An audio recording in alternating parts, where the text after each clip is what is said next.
ती घरातली गृहिणी होती, पण एका निर्णयाने तिचं आयुष्य बदललं. ती रोज सकाळी 5 वाजता उठायची. घर, भांडी, स्वयंपाक, मुलं, सासू-सासरे सगळ्यांसाठी वेळ, पण स्वतःसाठी नाही. एक दिवस आरशात पाहताना ती स्वतःलाच म्हणाली, "मी फक्त घर चालवण्यासाठी जन्माला आले का?"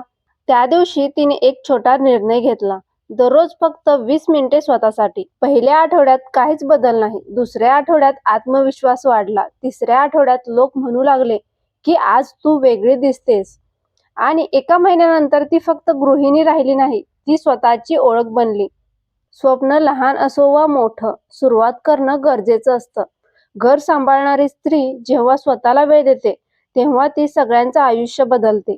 घर, जबाबदाऱ्या आणि स्वप्न यात अडकलेल्या प्रत्येक स्त्रीसाठी ही गोष्ट आहे.